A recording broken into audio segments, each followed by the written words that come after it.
చూస్తున్నాం థాయిలాండ్ రాజధాని బ్యాంకాక్ లో ఘోర అగ్ని ప్రమాదం జరిగింది. ఏకంగా సుమారుగా 30 మంది వరకు చనిపోయారు. అదొక పబ్ నాలాట్ ప్రావ్ పబ్ లో మంటలు చెలరేగాయి. స్పాట్ లోనే 27 మంది మృతి చెందారు. మరో 22 మందికి సీరియస్ గా ఉంది. 63 మందికి పైగా తీవ్రంగా గాయాలై ఆసుపత్రిలో చికిత్స పొందుతున్నారు.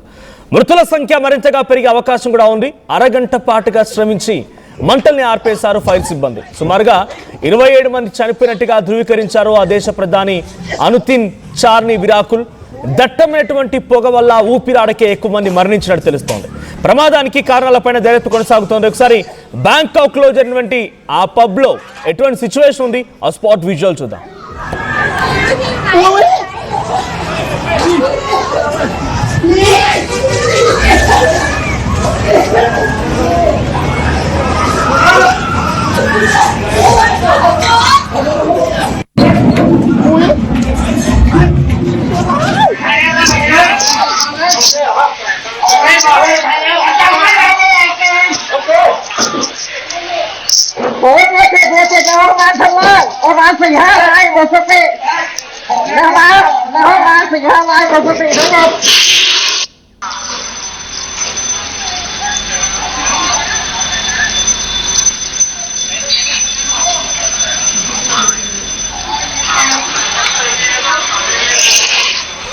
థాయిలాండ్ రాజధాని బ్యాంకాక్ లో ఘోరాగ్ని ప్రమాదం చోటు చేసుకుంది.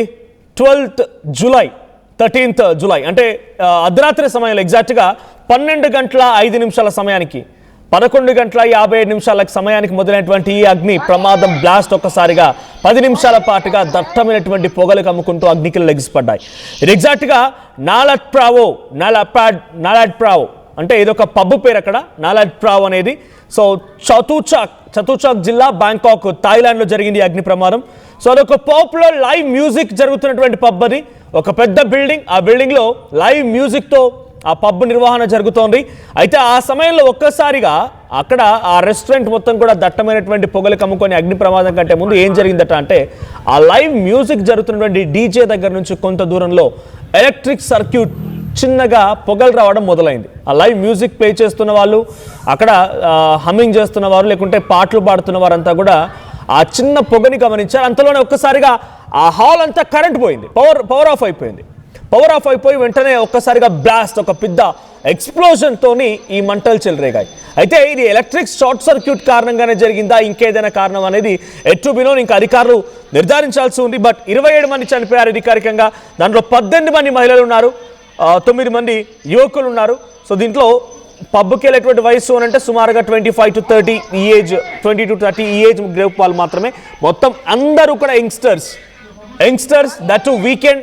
సో వీకెండ్ వైబ్ని ఎంజాయ్ చేయడానికి అక్కడికి చేరుకున్నారు. ఆ వీకెండ్ వైబ్ని ఎంజాయ్ చేస్తున్నారు. సో బ్యాంకాక్ అంటేనే ఇటువంటి వాటికి ఒక ఎంజాయ్కి, రిఫ్రెష్మెంట్కి, ఇటువంటి పబ్ కల్చర్కి ఎక్కువగా బ్రాండ్గా ఉన్నటువంటి దేశం థాయిలాండ్. సో దాంట్లో బ్యాంకాక్ చాలా కీలకం, థాయిలాండ్ రాజధానిగా. సో బ్యాంకాక్ అంటేనే ఇటువంటి ఎక్స్ట్రా యాక్టివిటీస్ మొత్తానికి పబ్ అంటామా, లేకపోతే ఇంకేదైనా ఇంకా చాలా దారుణంగా అటువంటి యాక్టివిటీస్ కూడా కేర్ ఆఫ్ అడ్రస్ అది. సో థాయిలాండ్లో జరిగినటువంటి ఈ అగ్ని ప్రమాదంతో ఒక్కసారిగా మరణాల సంఖ్య 27 చేరుకోవడమే కాదు, మరింతగా పెరిగే అవకాశం కూడా ఉంది. సో ఒక విజువల్ మీకు చూపిస్తున్నాను. ఆ పబ్ బయట ఆ రోడ్డు పైన కూడా ఎటువంటి దట్టమైనటువంటి పొగలు కమ్ముకున్నాయో చూస్తున్నాం. ఎగ్జాక్ట్లీ 11:57కి ఎక్స్ప్లోజన్ జరిగింది. So electrical circuit near the stage. So స్టేజ్కి సమీపంగా ఉన్నటువంటి ఒక ఎలక్ట్రిక్ సర్క్యూట్ బ్రేకర్ అది బ్లాస్ట్ అయింది, పవర్ ఫెయిల్యూర్ అయిపోయింది. ఒకసారిగా హాల్ అంతా పవర్ పోయింది. ఆ తర్వాత ఎక్స్ప్లోజన్ కంటిన్యూస్గా ఆ హాల్ కానీ ఇంకా ఇతరత్ర ఆ బిల్డింగ్ మొత్తం కూడా దట్టమైనటువంటి నల్లని పొగలు. చూడండి, అదేదో సినిమాలో కంప్లీట్గా లేకపోతే మనం దాన్ని ఏమంటారు, స్పార్కిల్స్, మన బర్త్డే పార్టీస్ అప్పుడు స్పార్కిల్ లేదా ఫైర్ గన్స్ వాడుతూ ఉంటాం. ఆ ఫైర్ గన్స్ వాడితే ఎలాగైతే మంటలు వస్తాయో అదే మాదిరిగా అక్కడ మంటలు చూడండి, మంటలు కమ్ముతూ ఉన్నాయి, మంటలు కక్కుతూ ఉంది. అక్కడ ఎగ్జాక్ట్గా ఆ మంటలు కక్కేటువంటి ఆ దృశ్యాలు మనం చూస్తున్నాం. పబ్ బయట సిచ్యువేషన్ ఎలా ఉందనేది. సో ఆ బిల్డింగ్లో నుంచి మంటలు కక్కుతూ ఉన్నాయి. ఆ మంటలన్నీ కూడా ఎలా వస్తున్నాయి, ఆ లైవ్ విజువల్స్ మనం చూడొచ్చు. సో ఇక్కడ చూస్తున్నటువంటి సిచ్యువేషన్ అంతా పరుగులు పెడుతున్నారు, ఎవరికి ఏం అర్థం కావడం లేదు. నల్లని పొగలు, బాగా అగ్నికలు లెగిసిపడడం, మంటలు కక్కుతూ ఆ మంటలు వచ్చే విధానం చూస్తేనే ఎవరు నిజంగా నిప్పెట్టేసి ఆ ఫైర్ను వదులుతున్నారన్నట్టుగా ఆ మంటలు వస్తూ ఉన్నాయి. సో ఆ నల్లని పొగలతో ఆ బిల్డింగ్ మొత్తం కూడా కమ్ముకుండా కొంతమంది ఆ బాత్రూమ్ వైపుగా వెళ్ళారంట. రేర్ అంటే వెనకవాళ్ళ వైపుకున్నటువంటి ఆ పబ్ నియర్ బై ప్లేసెస్లో ఓపెన్ ప్లేస్లో కొన్ని వాష్రూమ్స్ ఉంటే వాష్రూమ్స్ వైపు వెళ్తే అక్కడికి వెళ్ళినా కూడా ఏమాత్రం ఉపయోగం లేకుండా పోయింది. అక్కడ ఇంకా జీరో విజిబిలిటీ, అంటే అక్కడ కంప్లీట్గా నల్లని పొగలు రావడంతో జీరో విజిబిలిటీ, కనీసం ముందుగా ఏముందో చూడలేని పరిస్థితి. సో ఆ సిచ్యువేషన్లో ఆ ప్రాంతం అంతా జీరో విజిబిలిటీతో కంప్లీట్గా శ్వాస ఆడకనే, అంటే డైరెక్ట్గా ఈ అగ్నికి ఆహుతైన వారు, సజీవ దహనమైన వారు సుమారుగా 10ల సంఖ్యలో 10-15 మంది ఉంటే మిగిలిన వారంతా కూడా ఆ నల్లని పొగలతో కనీసం శ్వాస తీసుకోలేక ఇబ్బంది పడిపోయి చనిపోయిన వారే. సో ఇంకా ఈ మరణాల సంఖ్య పెరిగే అవకాశం ఉంది. 62 మంది అత్యంత తీవ్రంగా గాయపడి ఆసుపత్రిలో చికిత్స పొందుతూ ఉన్నారు. వారందరిలో కూడా కొంత అపస్మారక స్థితిలో ఉండిపోయి ఉలుకు పలుకు లేక ఆసుపత్రి బెడ్ పైన ప్రాణాపాయ పరిస్థితిలో కొట్టుమిట్టాడుతున్న వాళ్ళే ఎక్కువగా ఉన్నారు. సో ఇంకా మరణాల సంఖ్య పెరిగే అవకాశం ఉంది. అయితే అరగంటలోనే అక్కడికి చేరినటువంటి ఫైర్ సిబ్బంది మొత్తం కూడా సుమారుగా 12 నుంచి 13 ఫైర్ సిబ్బంది అక్కడికి చేరుకొని ఫైర్ ఇంజన్స్ అక్కడికి చేరుకొని ఆ మంటలు ఆపే ప్రయత్నం చేశారు. దాదాపుగా 1 గంట సమయం లోపే మంటలను ఆర్పినప్పటికీ ఆ లోపుగానే జరగాల్సిన నష్టం జరిగిపోయింది. ఒకసారి ఆ స్పాట్ విజువల్ మళ్ళీ చూద్దాం.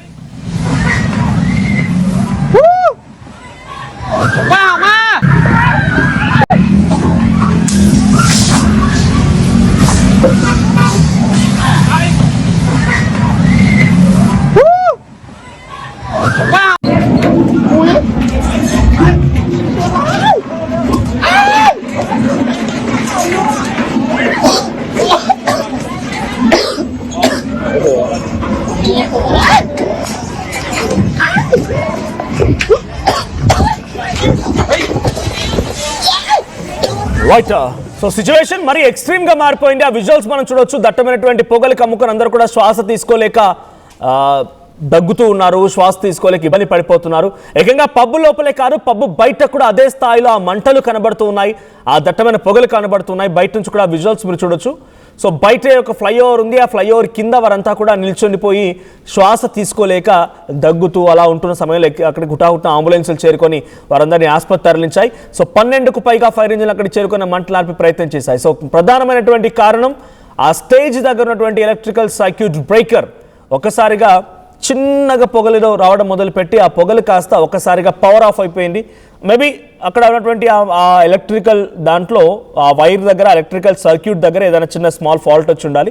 ఆ ఫాల్ట్ కారణంగానే పవర్ ఫెయిల్ అయిపోయింది, పవర్ మొత్తం కూడా పవర్ పోయింది. ఆ ప్రాంతం అంతా కూడా పవర్ ఆఫ్ అయిపోయింది. పవర్ ఆఫ్ అయినటువంటి కొన్ని సెకండ్స్లోనే ఒక బిగ్ ఎక్స్ప్లోజన్, ఒక భారీ పేలుడు శబ్దంతో భారీ ఆ పేలుడుతో ఈ మంటలు మరింతగా చెలరేగాయి. ఈ మంటలు అప్పుడే కమ్ముకున్నాయి. సో 5-10 నిమిషాల్లోనే జరగాల్సిన నష్టం పూర్తిగా జరిగిపోయింది. చాలామంది బాత్రూమ్ వైపుగా పరుగుపెట్టడం, కొంతమంది బయటికి పరుగులు తీయడం, ఇలా పరుగులు తీస్తూ తొక్కిసలాట జరగడం ఆ స్థాయిలో జరిగింది. మొత్తంగా ఆ సమయంలో అక్కడ పబ్బులో సుమారుగా 300 మందికి పైచిలుకు ఉన్నారంట. సో అంటే ఏ స్థాయిలో అక్కడ ఆ క్రౌడ్ గ్యాదరింగ్ అయింది, ఏ స్థాయిలో అక్కడ వారంతా కూడా ఉన్నారు అర్థమవుతోంది. సో ఇన్సిడెంట్ జరిగిన సమయంలో 300కు పైచిలుకు మంది ఉంటే ఇప్పటికే 27 మంది చనిపోగా 62 మందికి చాలా తీవ్రంగా గాయాలయ్యే వారంతా ఆసుపత్రిలో చికిత్స పొందుతూ ఉన్నారు. సో 22 ఆల్రెడీ ప్రాణాపాయ పరిస్థితిలో కొట్టుమిట్టాడుతున్నారు. 63 మంది చికిత్స పొందుతున్న వాళ్ళు కూడా. సో ఇంకా ఆ అగ్ని ప్రమాదానికి సంబంధించి మంటలు ఆర్పినప్పటికీ ఈ మరణాల సంఖ్య పెరిగే అవకాశం ఉంది. అక్కడ నుండి ప్రభుత్వాలు కూడా దీనిపైన ఎప్పటికప్పుడు అప్డేట్ ఇన్ఫర్మేషన్ ఇస్తూ ఉన్నాయి. కొంతమంది అధికారికంగా మరణించినట్టుగా అనౌన్స్ చేస్తూ వారికి కొంత గాయాల పాలన వారికి కూడా తక్షణ సహాయం కింద పూర్తి స్థాయి బాధ్యతలు ప్రభుత్వమే తీసుకున్నట్టు తెలుస్తోంది. అట్ ది సేమ్ టైం ఇక్కడ ఇంట్రెస్టింగ్ ఇంకో థింగ్ ఏంటంటే, అందుకే చాలా వరకు చెప్తూ ఉంటారు, సో హైదరాబాద్లో కానీ బెంగళూరులో కానీ తెలుగు స్టేట్స్లో చాలా చోట్ల ఇంకా పబ్బులు లాంటివి రెస్టారెంట్స్ లాంటివి ఉన్నాయి. గుహల మాదిరిగా బయటికి ఏం కనిపించకుండా డార్క్గా ఉండడం కోసం లోపలే ఆ డిస్కో లైట్స్ అవన్నీ కనిపించడం కోసం బయట నుంచి ఎటువంటి చిన్న గాడుపు కూడా రానివ్వకుండా లోపలే మగ్గిపోయినట్టుగా ఏర్పాటు చేస్తున్నారు. ఏ చిన్న ప్రమాదం జరిగినా దాని పర్యావసనాలు చాలా పెద్దగా ఉంటాయి. ఇక్కడ ఇంకొక ఇంట్రెస్టింగ్ థింగ్ ఏంటంటే, బ్యాంకాక్లో జరిగినటువంటి పబ్ ఇన్సిడెంట్లో ఇంట్రెస్టింగ్ థింగ్ అని కాదు కానీ ట్రాజడీ ఏంటనంటే, ఫైర్ ఎగ్జిట్లోనే ఉంటుంటాయి. ఆ ఫైర్ ఎగ్జిట్లో మొత్తానికి లాక్ వేసి పెట్టేశారు. ఫైర్ ఎగ్జిట్లు ఓపెన్ అవ్వలేదు, ఏ ఒక్కటి కూడా ఉపయోగించడానికి వీలు పడలేదు. ఇటువంటి అగ్ని ప్రమాదాలు జరిగినప్పుడు మీరు వెళ్తే ఎక్కడ మాల్లో చూసినా, పబ్బుల్లో చూసినా, కమర్షియల్ అపార్ట్మెంట్స్లో, కమర్షియల్ బిల్డింగ్స్లో చూసినా ఫైర్ ఎగ్జిట్లు మ్యాండేట్. సో కానీ ఇక్కడ జరిగిన దాంట్లో మాత్రం ఫైర్ ఎగ్జిట్లు లేవు. అగ్ని ప్రమాద హెచ్చరికల్ని, బోర్డులను మాత్రమే ఏర్పాటు చేశారు. కానీ ఆ బోర్డుల తాలూకా ఉపయోగించడానికి అక్కడ సిలిండర్స్ కానీ లేకపోతే ఫైర్ కంట్రోలింగ్ సిలిండర్స్ కానీ లేకపోతే ఫైర్ ఎగ్జిట్లు లేవు. మొత్తం ఫైర్ ఎగ్జిట్ల దగ్గరికి చేరుకున్నా కూడా అది తెలియకపోవడంతో బయటికి ఓపెన్ అవ్వకపోవడంతో దాని నుంచి బయటికి రావడానికి వీలు పడకపోవడంతోనే ఈ మరణాల సంఖ్య ఇంతలా పెరిగిందని చెప్తున్నారు. సో విక్టిమ్స్ సంబంధించినటువంటి వాళ్ళ కుటుంబాలు కూడా ఇప్పుడు ఇదే ఆవేదన వ్యక్తం చేస్తూ ఉన్నాయి. సో అక్కడికి ఆసుపత్రి దగ్గరికి చేరుకుంటున్న చాలామంది కూడా కనీసం గుర్తుపట్టలేనటువంటి పరిస్థితుల్లో, అగ్ని ప్రమాదం అంటేనే పూర్తిగా సజీవ దహనం అయిపోవడం, సో అటువంటి పరిస్థితుల్లో గుర్తుపట్టలేని పరిస్థితుల్లో అలా ఉండిపోవడం అనేది ఇప్పుడు షాక్ గురి చేస్తోంది. సో దీంట్లో టూరిస్టులు ఎక్కువ సంఖ్యలో ఉంటూ ఉంటారు బ్యాంకాక్ లాంటి ప్రాంతానికి. కాబట్టి మరి ఈ పబ్లో టూరిస్టులు ఎంత మేర ఉన్నారు? అంతా లోకల్సేనా? టూరిస్టులు ఎవరైనా ఉన్నారా? సో ఏ ప్రాంతం నుంచి వచ్చారు, ఏ దేశం నుంచి అక్కడికి వచ్చి వాళ్ళు టూరిస్టులు బాగా ఎంజాయ్ చేస్తున్నారని తెలియాల్సి ఉంది. బట్ యాజ్ ఆఫ్ నౌ ఇంకా డెత్ కౌంట్ మాత్రం చెప్పారు, కానీ ఆ డీటెయిల్స్ ఇంకా తెలియడం లేదు. మరి వాళ్ళంతా ఎవరు, ఎక్కడి నుంచి వచ్చారనేది ఇటువంటి అగ్ని ప్రమాద ఘటనలో సహజంగా DNA టెస్ట్ల తర్వాతే బయటపడే అవకాశం ఉంటుంది. మరి ఎటువంటి విధంగా వాళ్ళని గుర్తిస్తారు, ఏ దేశం నుంచి వచ్చిన వారు, ఆ టూరిస్టులు ఎక్కడి నుంచి వచ్చిన వారు అనేది గుర్తిస్తారా, లేదంటే లోకల్కి సంబంధించిన వాళ్ళైనా, ఇవన్నీ డీటెయిల్స్ తెలియాల్సి ఉంది. But be careful. మీరు ఎప్పుడైనా రెస్టారెంట్స్ కానీ ఇటువంటి పబ్బుల కల్చర్లకి అలవాటు పడ్డ వాళ్ళు పబ్బులకు వెళ్తున్న వారు కానీ, క్లోజ్డ్గా ఉన్నటువంటి మాల్స్కి వెళ్తున్న వారు కానీ, చిన్న ప్రమాదమే చాలా పెద్ద పర్యావసనాలు దారితీస్తుంటుంది. సో ప్లీజ్ బీ కేర్ఫుల్, జాగ్రత్తగా ఉండండి. సో ఇప్పుడు జరిగినటువంటి ఈ అగ్ని ప్రమాద ఘటన ఒకసారిగా బ్యాంకాక్ మొత్తాన్ని కూడా షాక్ గురి చేసింది. So pub culture care of అడ్రస్గా ఉన్నటువంటి బ్యాంకాక్ నగరం మొత్తం కూడా ఇప్పుడు ఈ ఘటనతో ఒకసారిగా దిగ్భ్రాంతికి గురైంది.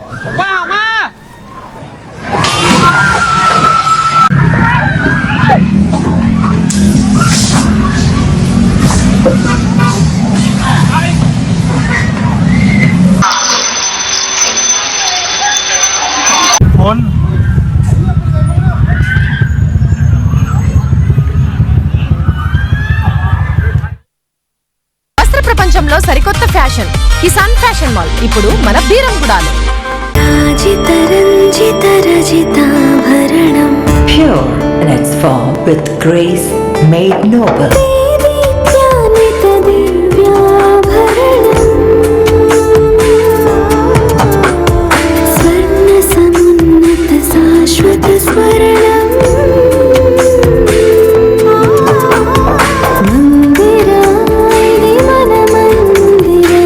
Mandira Premium Silver Jewelry by Manipali.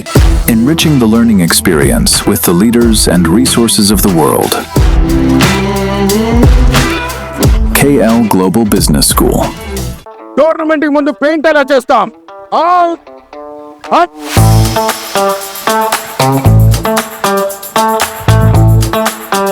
Plan అయితే చాలా బాగుంది సార్, స్టేడియం పరిస్థితి చూడండి. టోర్నమెంట్ ముందు పెయింట్ ఎలా చేస్తాం? టెక్నో పెయింట్స్ ఉందిగా. Techno paints, township, dam, stadium లేదా మనీళ్లు, పెయింట్స్ నుంచి పెయింటింగ్ వరకు పూర్తి సొల్యూషన్ కావాలంటే మేమున్నాం. కానీ సార్, టైం కి పూర్తవుతుందా? రోజుకు 23 లక్షల స్క్వేర్ ఫీట్ పెయింటింగ్ చేయగల సామర్థ్యం, 5,000 మంది స్కిల్డ్ లేబర్ టీం మా వెంట ఉంది. 23 లక్షల? అవును, ప్రపంచ స్థాయి రంగులు, అద్భుతమైన షేడ్స్ తో భారతదేశపు అసలైన పెయింట్ మరియు పెయింటింగ్ శక్తిని మేమే. We are Techno Paints. Techno paints.